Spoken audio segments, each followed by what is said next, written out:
प्यारे बच्चों, सुप्रभात। मैं आपकी हिंदी अध्यापिका मंजू सांगवान। आज हम भाषा कौशल हिंदी व्याकरण एवं लेखन पुस्तक पढ़ेंगे। ये हमारी व्याकरण की पुस्तक है। इसमें हमारा पाठ 1 है भाषा। आज हम भाषा के बारे में पढ़ेंगे बच्चों। तो सबसे पहले प्रश्न उठता है कि भाषा क्या है। भाषा वह माध्यम है, वह साधन है, वह तरीका है जिसके द्वारा हम अपने विचार दूसरों तक पहुंचाते हैं और दूसरों के विचारों को समझते हैं। उसे हम क्या कहते हैं? भाषा।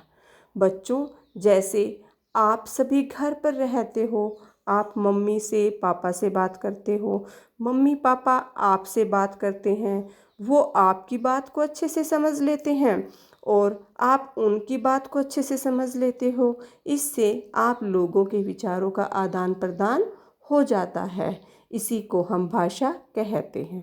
बच्चों, हम अपने विचारों का आदान प्रदान भिन्न भिन्न रूपों में भी करते हैं। भिन्न भिन्न का अर्थ होता है अलग अलग।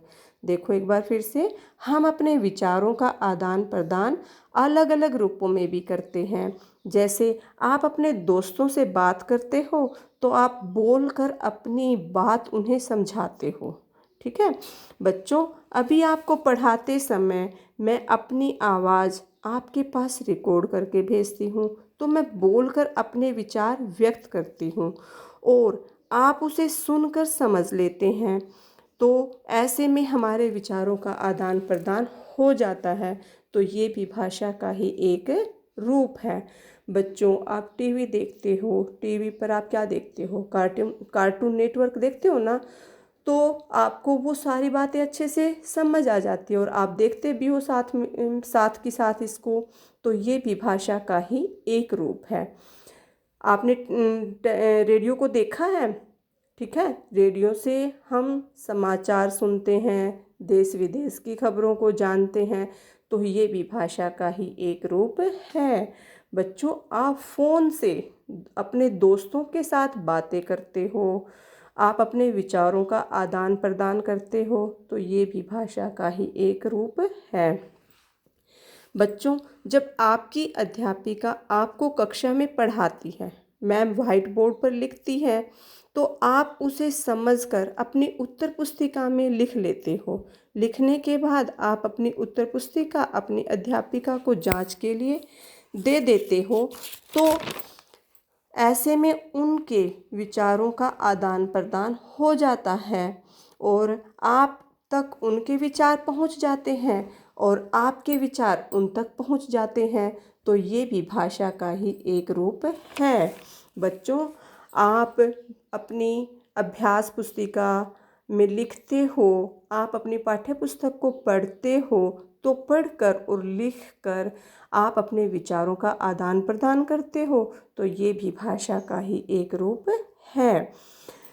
बच्चों, हर रोज़ आपके घर में समाचार पत्र आता है जिसमें देश विदेश की खबरें लिखी होती हैं और आप उस समाचार पत्र को पढ़कर देश विदेश के बारे में जानते हो। इसे भी भाषा कहते हैं।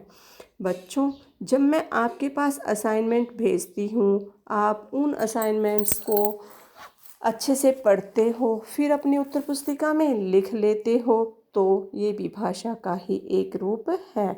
बच्चों, इन सब के अलावा हम कई बार संकेतों में भी बात करते हैं या दूसरों के संकेतों से भी उनकी बातों को समझते हैं।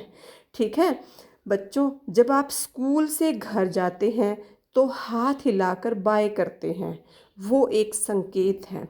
जब आपको ओके बोलना होता है तो आप अपना अंगूठा दिखाकर ओके का संकेत कर देते हैं।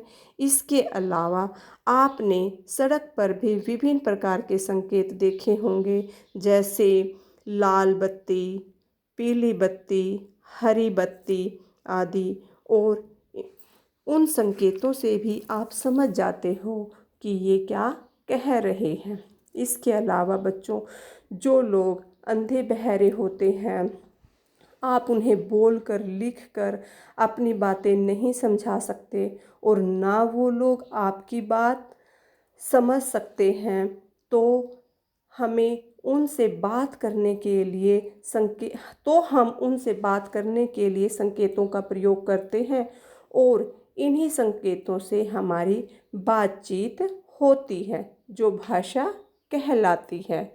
ठीक है ना। तो बच्चों, आपको समझ में आ गया है ना कि भाषा क्या है।